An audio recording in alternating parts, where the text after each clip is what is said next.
কী করছো সব বন্ধুরা? তোমরা কি সব উঠে পড়েছো না চা খেতে বসে গেছো? সুপ্রভাত বন্ধুরা। এই যে আমি তো অনেকক্ষণ আগেই উঠে পড়েছি। নিচের ঘরটার মোছা হয়ে গেছে, বাসি জামা কাপড় ছাড়া হয়ে গেছে। এবার ওপরে এসে ছেলেকে ডেকে দিয়ে এই যে বিছানাগুলো গুছাচ্ছি। বড় একটুখানি নিচে কাজ আছে, কাজ করছে, ওই জন্য এখনও আসেনি। আমি বিছানাগুলো এক আজকে গুছিয়ে নিচ্ছি সব।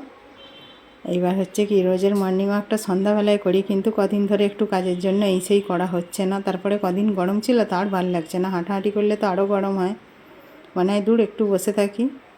আর ওই জন্য সকালে একটুখানি মর্নিং ওয়াক করে নিচ্ছি। করলে শরীরটা বেশ কিন্তু ভালোই থাকে। তো যাই হোক, মর্নিং ওয়াক করা হয়ে গেছে। এই যে এবার দাঁত মাজছি, মুখ ধুয়ে এবার নিচে চলে যাব, গিয়ে চা করব। তো রবিবারে তো অনেকে আবার একটু বেলা করে ওঠে। আবার দাঁত মাজতে মাজতেই দুদিন ধরে দেখছি কি ঝুলটা এমনি হয়নি। সপ্তাহে সপ্তাহে মোটামুটি একবার করে ঝেড়ে দিই, কিন্তু এবার কি বলুন তো, দেখছি যে আলোতে দেখা যাচ্ছে ওখানটা সাদা একটু ঝুল হয়েছে, ওই জন্য আবার এখনই ঝেড়ে নিচ্ছি। কেন বর বলবে কি যে তোমাকে সকালবেলা এইসব কাজ করতে হবে না, তুমি বেলায় করবে, কারণ ও তাড়াতাড়ি চা করে দিলে খেয়ে বাজারে চলে যাবে। ওই জন্য এইসব কাজ কিছু সকালে করতে দেবে না। এবার কি বলুন তো, এই একটু একটু কাজগুলো তো একবার হাত বাড়িয়ে করলেই হয়ে যায়। আমি এমনি অন্যদিন সময় করেই ঝেড়ে নিই বেলাতে।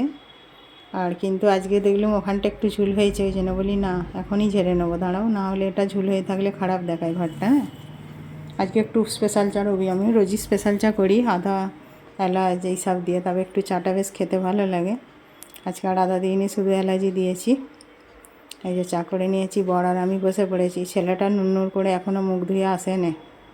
আসলে ঘুম থেকে উঠে তো আর তাড়াহুড়ো করতে ভালো লাগে না, রাতে পড়ে শোয়, ওই জন্যে ওর চাটা ঢাকা দেওয়া আছে। এই যে চা খেয়ে চলে এসেছি বন্ধুরা রান্নাঘরে রান্না করতে।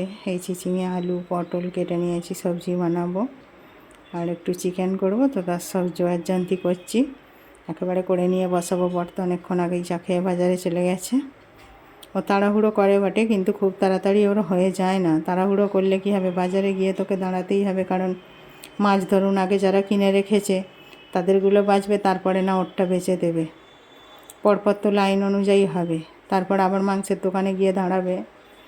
হ্যাঁ, সবজিটা যদিও সকালবেলা বাড়ির সামনেই যেহেতু পাওয়া যায়, ও একটু আগে হয়তো কিনে দিয়ে চলে গেল, সেখানে অতটা দাঁড়াতে হয় না। কিন্তু মাছ মাংসের দোকানে দাঁড়াতে হয়, যেহেতু মাছ বেছে সব পরিষ্কার করে নিয়ে আসবে না।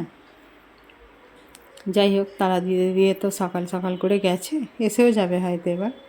আমি আমার জোগাড় যন্ত্র সব করা, যেগুলো মশলাপাতি করে নিই, সবই তো ঘরে আছে ওই জিনিসগুলো, ওই জন্যই করছি। আর আজকে আবার প্রচণ্ড বীভৎস গরম উঠেছে, মানে কালকে সকালে তো বীভৎস গরম উঠেছিল, কিন্তু 11টায় প্রচণ্ড বৃষ্টি আর ঝড় হয়েছিল আমাদের এদিকে। তো আজকে আবার এখন প্রচণ্ড গরম উঠেছে, সেই কালকের মতো, মানে একদম দাঁড়ানো যাচ্ছে না, এত গরম উঠেছে। মানে চোখ মুখগুলো না জ্বালা জ্বালা করছে, মনে হচ্ছে বারবার করে মুখটা ধুচ্ছি, মাঝে মধ্যে ধুচ্ছি মুখটা, কিন্তু এত গরমে কষ্ট হচ্ছে। মানে এইরকম গরম বোধহয় কালকে ছিল, আবার আজকে হয়েছে। এবছরে অত গরম পড়েনি, মানে এতটাই গরম, পাখার হাওয়াতেও এইভাবে গরম হচ্ছে। তো গরম হোক আর যাই হোক, রান্না বান্না তো করতে হবে। আর ওই জন্য বর সব সময় বলবে কি, তাহলে চিকেনটা কষা করে নাও আর একটু আলু ভাতে করে নাও, আর কিছু করতে হবে না। কিন্তু আবার বিকেলে তো কিছু দিয়ে খাবে বলুন। তো এইসব চিন্তা ভাবনা করেই বলি যে না, তরকারিটা একটু করেই নিই, তাহলে কি আর বিকেলে তো রান্নার ঝামেলা থাকবে না, বসে থাকবো। এই যে মাংস বসাচ্ছি, এলাচ দারচিনি আর জিরে ফোড়নে দিচ্ছি, দিয়ে এবার পেঁয়াজটা ভাজতে বসিয়ে দিয়েছি। আর তেজপাতাগুলো যেহেতু ধুয়ে দেবো, এই জন্য তেলের ওপর দিই না, খুব ফটফট করে ফটে তো। আর লঙ্কাটাও দিলে তেলের ওপরে একদম খুব গন্ধটা ছাড়ে, একটা ঝাঁঝ যে সেন্টটা ওঠে, ওই জন্য কী করেছি, লঙ্কাটার এগুলো পরে দিলাম।